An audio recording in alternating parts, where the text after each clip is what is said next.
Kwa nini Traore anabadilisha dhana ya mapinduzi ya kijeshi Afrika? Katika historia ya siasa za Afrika na mapinduzi ya kijeshi mara nyingi yamechukuliwa kama njia haramu hatari na si tu kwenye eneo la uhalali wa kisiasa. Ukiingia madarakani kwa kutumia nguvu za kijeshi, kumshawishi, pamoja na umwagaji wa damu na uharibifu wa mali, utekaji pamoja na haki za binadamu na kusababisha mateso kwa raia wa kawaida.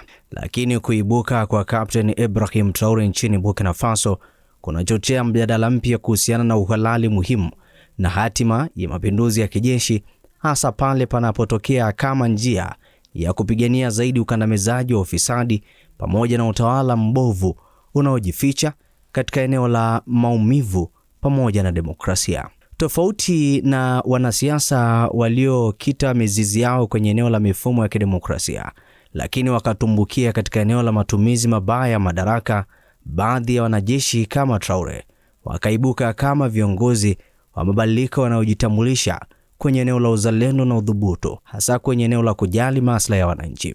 Mjadala uliopo sasa, je, kiongozi huyo kijana Ibrahim Traore atabadilisha dhana ya mapinduzi kiujumla? Historia ya mapinduzi ya kijeshi katika eneo la bara la Afrika. Mapinduzi ya kijeshi yamekuwa sehemu ya historia ya Afrika tangu mataifa mengi yalipopata uhuru.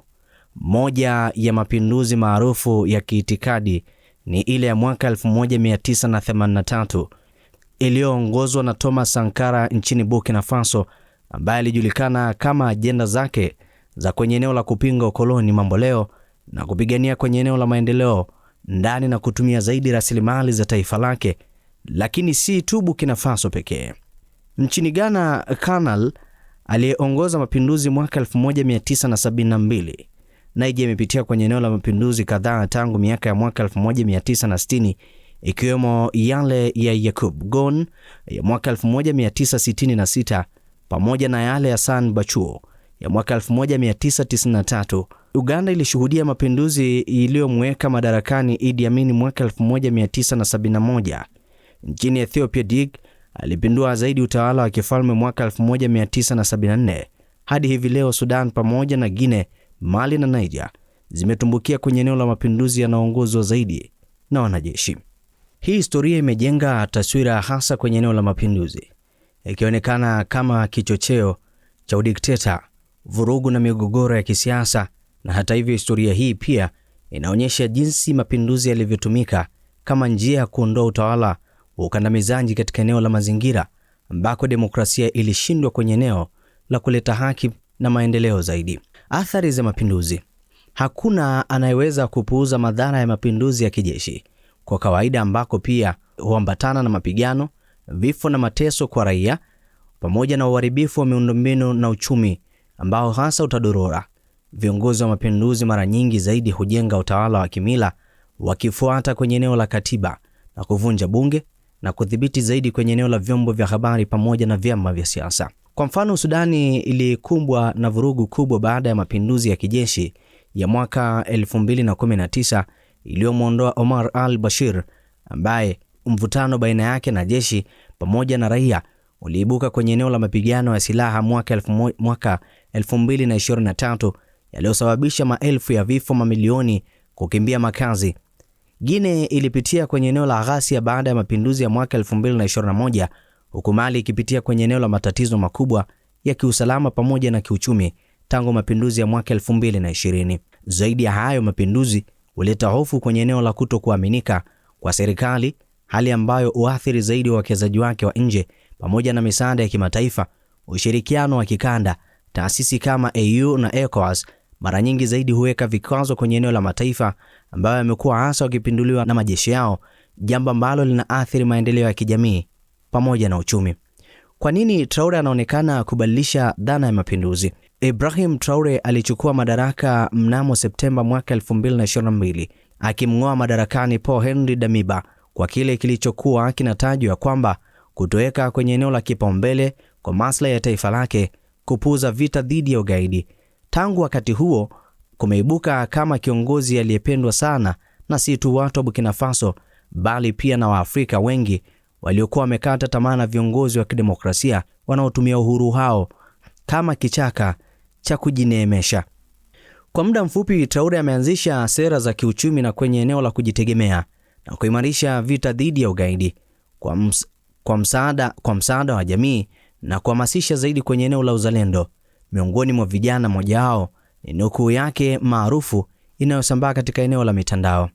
Ilikuwa ni hii hapa: hatuwezi kuwa huru ikiwa tu tumevaa suti za wakoloni, tunatumia lugha zao na hata kuendesha siasa kwa mifano yao.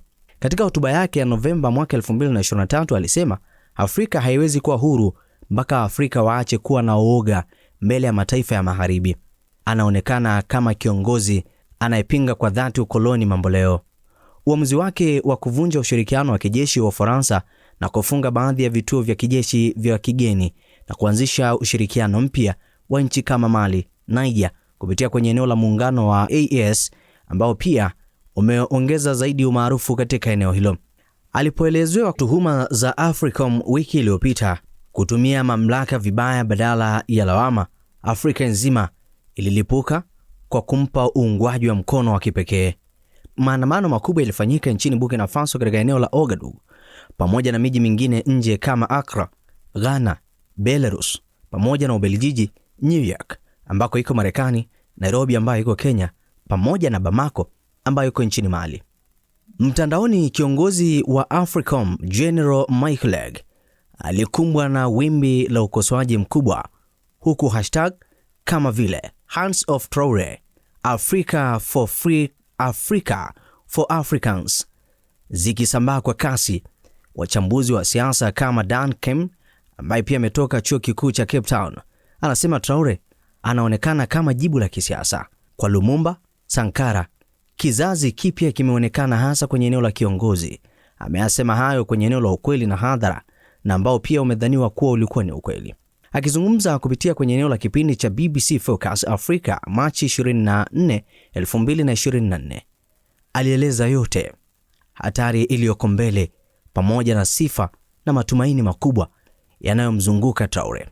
Wachambuzi ambao pia wanaonya kuwa huenda pia mafanikio yake yakatumika kama kigezo cha kulainisha zaidi mapinduzi katika eneo la bara la Afrika.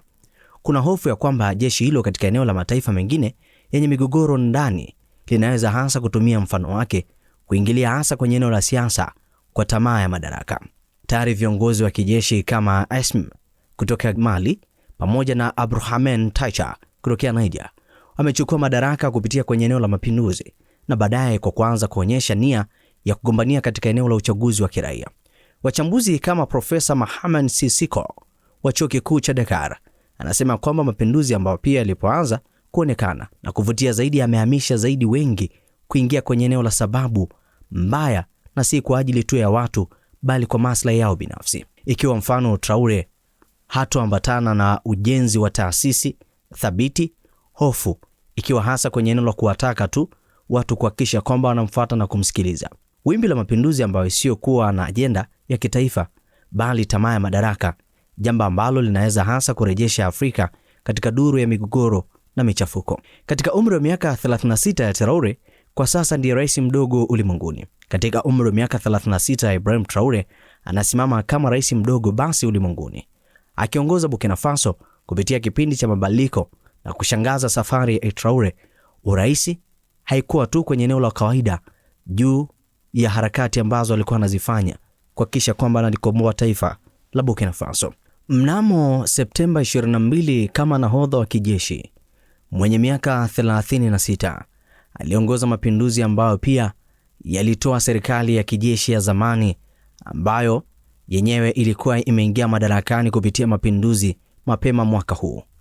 Kuongezeka kwa nguvu kwa Traore kuliendeshwa na kufadhaika juu ya kutokuwa na uwezo wa serikali ya kupambana na makundi ya Kiislamu ambaye yamekuwa hasa yakitatanisha usalama katika nchi hiyo.